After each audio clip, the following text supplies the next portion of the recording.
Today I'm with hypnotherapist Zoë Clews, and we're going to talk about letting go. I asked Zoe to talk to me about this because she did a very interesting post on Instagram that caught my eye about letting go.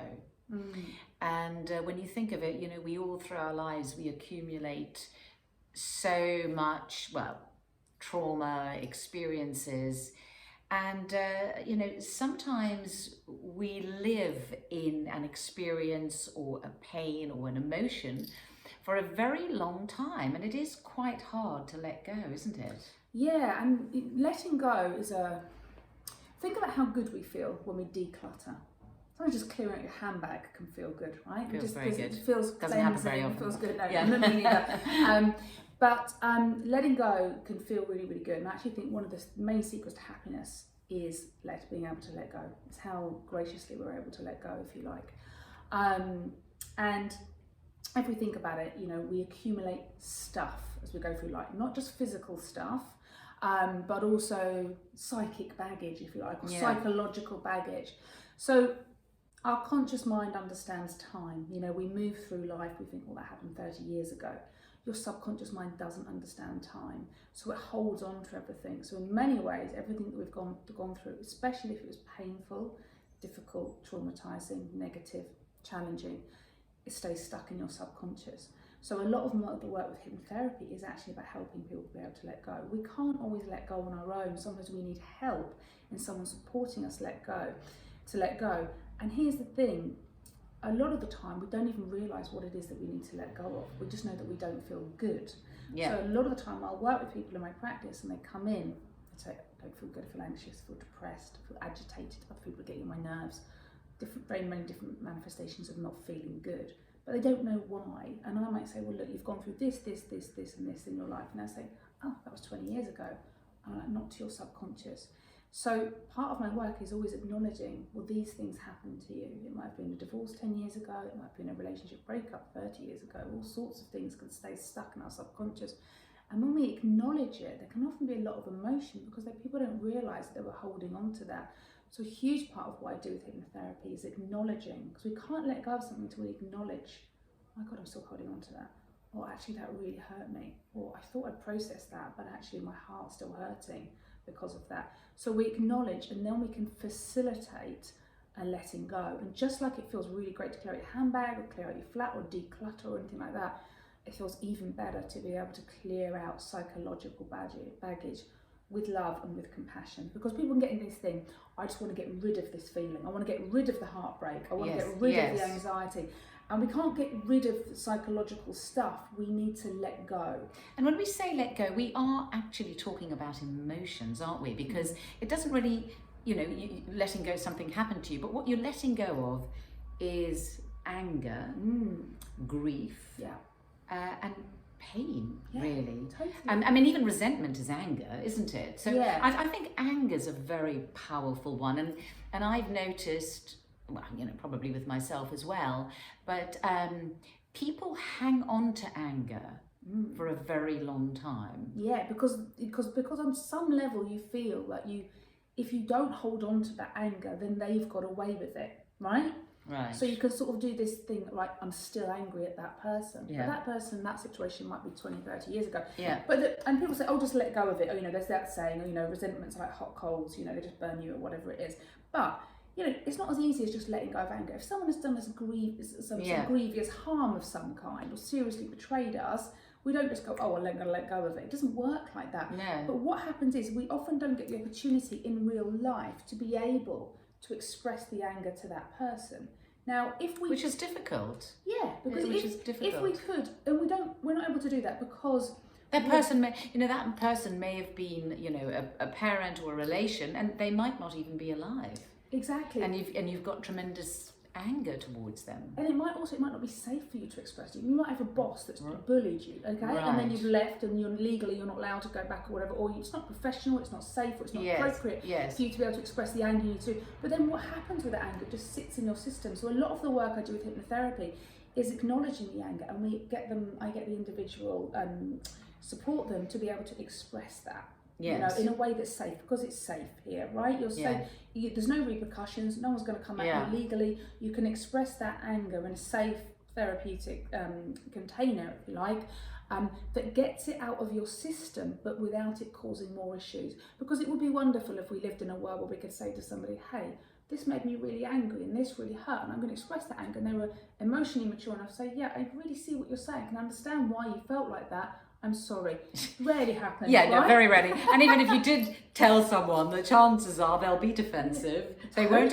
How often is somebody going to actually acknowledge what they've done? It doesn't happen that much. It takes a huge level of emotional maturity. It really does. Do you think, and obviously in the therapy, and I'm sure the hypnotherapy is absolutely a wonderful thing, but if somebody, can't do that for whatever reason, do you think something like journaling is helpful? Journaling, doing no send letters. So you write a letter, just don't send it, unless you want another situation. Right. But just writing out. You can write it to them and just write down all your feelings. The other thing is get it out of your body physically in a safe way. So get on the bed, punch some pillows, get the anger out of your body, because the problem is that emotions have a life cycle. Now, when they're truncated, so someone does us, we go through a painful situation with someone and we're in shock, we don't say what we really mean, maybe that situation ends for whatever reason, we never get to say what we really mean, that stuff is just still stuck in your system. So expression is the opposite of depression, it's the opposite of anxiety, and it helps you to let go. There's many ways of expressing. You can punch a pillow pretending it's that person, it's fine, no one comes to any harm. You can move that anger out. Or take up boxing. Yeah, boxing, another one. Who's that punch bag representing?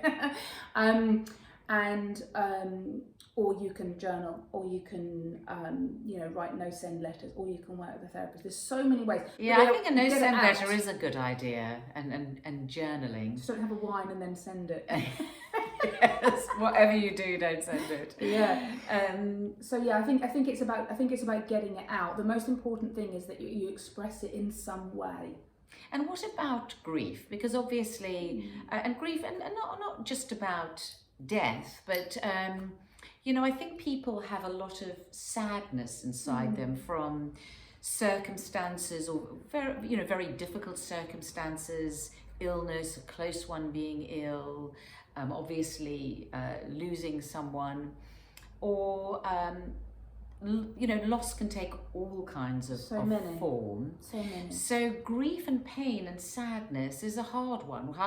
What would be the solution for that? Well, first of all, I think we have to acknowledge it. And again, a lot of the time, I don't think what happens is that subconsciously there's a lot of grief. A lot of the work I do is actually grief work. Now, if I called it grief work, no one would come. Right? I mean, is anger even a form of grief? Yeah, but I think it's, you're in that sort of defensive place. You see what I mean? Yeah. A lot of the way, so the things with grief, it kind of blocks your heart. So if we have a lot of unprocessed grief, the most important thing with all of these things, to let go, something needs to be processed and it needs to be expressed in whatever way, in a way that is safe. Right. Yeah, safe for you. So I think with grief, it's really important to acknowledge it. I think with grief, it's really important to make sure you have trusted people that you can speak to. I think you need to realise it's a process. There's no timeline for grief.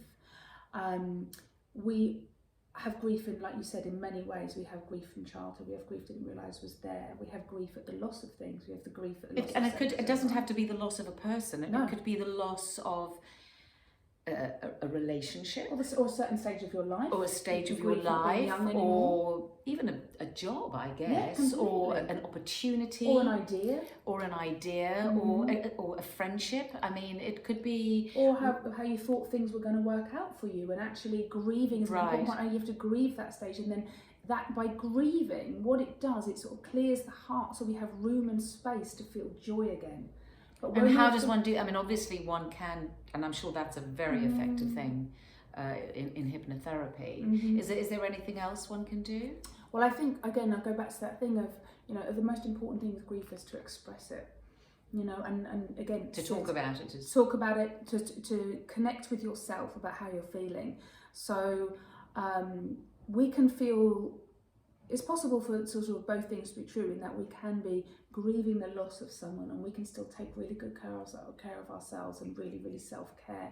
We can acknowledge grief and realise that grief comes in waves. So a lovely technique I have is in the morning, and my favourite technique is to sit and have a cup of tea with your feelings. Just sit there and say to yourself, how am I feeling? And just acknowledge that grief. Yeah. And you don't have to stay marinating in that all day. Because I think it is just, it's a very natural process for people to try and suppress any negative feelings, be it grief or anger or anything, because it's uncomfortable to feel. Yeah. So nobody wants to feel it. So I think people are so often in denial of what they really feel. All the time. Often we just don't know. We're not in touch with our subconscious. The amount of people I see that are really surprised at what's underneath. So anxiety, I always say, is often a lid. And underneath that anxiety is often unprocessed grief, unprocessed sadness, unprocessed rage. So Carl Jung always says all neurosis, not a very nice word, but all neurosis has its reason in legitimate suffering. So someone might come in and say, I'm really struggling with this thing, which doesn't make much sense to them. But then when you actually, with a lot of compassion, start to look at what's underneath it, there's all sorts of unprocessed, unresolved emotions, trauma, situation, old grievances and grief that hasn't been acknowledged. And the beautiful thing about grief is that once we start to acknowledge it, especially if it's really old, it can start to heal. But the most important thing you can do if you're grieving anyway is be really, really kind to yourself. Yeah. It's true. Self-care, I always think that, and one of the reasons I'm interested in health is if ever I'm dealing with anything, or if, whenever I'm very stressed or anxious, my instinctive reaction is that I must take really good care of myself. So I think that I've always tried, and trust me, it doesn't always work, but I try and lead a healthy lifestyle, and I exercise, and I try and eat good foods, because I always feel that taking care of myself in difficult circumstances is going to be helpful. Yes. So that's always been an instinctive reaction of mine. That's a really wonderful thing, because often when we feel good, it's easy to take care of ourselves. Yeah. When we feel bad, and things like grief and trauma or difficulty will leave us feeling not good. Yeah, and it becomes difficult, and for me too. I don't always manage it. Well, yeah, and of course, but we want to escape those bad things. We might head straight for the wine. We might just go straight for the things that we know aren't actually as good. And wine is, it does help. Yeah, sometimes a little bit. Yeah, because it does relax you. A glass. It's when you I find if I have one glass, that's good. Yeah. If I have two, not quite so good, and anything more, it works against you. Yeah, it's when you know that whatever you're doing is going to leave you feeling even worse the next day. So you're not thinking, I can't feel any worse, so I'll just do this. Yeah. But then you can feel worse the next day. So looking after yourself when you're it's self-parenting, isn't it, really? Yeah. It's being really good to yourself, treating yourself like you would someone that you're responsible for taking really great care of. And in a way, it is self-parenting, because we're looking after possibly that younger version of ourselves. Completely, the inner child. So we're not that child. So we are able, in a way, to nurture and be kind. And I think you mentioned the word compassion earlier, and I think that's a very important word right now in the world. Is to show compassion for one another and understanding, but also for ourselves. Yeah, and we're not conditioned, are we, to be? Maybe there's a lot more information around it now, a lot more coaching around it now, but we're not conditioned to be compassionate to ourselves. We're conditioned to be compassionate to each other, to others, and we're conditioned to work hard and take care of other people. That's when we're not taught. Self-care is a relatively new phrase, isn't it? Yes, really, it's certainly not something I was ever taught growing up or even heard about. But it is so. I love the fact that there's lots more talk about being compassionate to yourself, being kind to yourself, because you know what, it really works. Being kind to ourselves makes us strong. Well, it does, and it helps us to function and to get over, so that we can be helpful to other people. It's the same thing as when you're coming down on a plane. They say, put your own oxygen mask on first, because if you don't and you can't breathe, you're not going to be any help to anybody else, are you? Exactly. So first and foremost, you have to get oxygen for yourself. You can't pour from an empty cup. And when I work with clients, a lot of time people are they're not used to taking care of themselves. So I say to them, "What do you?" And it feels really alien and uncomfortable and kind of self-indulgent. I say to them, "Well, look, sell it to yourself this way. You must do like a double bluff on your own subconscious. Sell it to yourself that if you don't take really, really good care of yourself, then you're not going to be able to do your job, the things that matter, Right. look after your family, be that rock, you know. Yes. So that's the way they sell it to themselves, and that's a bit Yeah. of an in. And then it's like anything, you start to get used to it. Yeah. Yeah. Great, thank you. So self-care, compassion, and let's get rid of all that clutter. Nobody needs all that clutter Yeah, inside. we can That's start for to do a sure. bit of an inventory of like with compassion of, okay, what can I let go of? And that can be things like negative beliefs. And our negative beliefs are things that they're almost like invisible walls. We don't know what they are until we keep coming up against them. So start to look at what messaging did I receive, and what messaging would I like to give myself now. Fantastic. Thank you so much.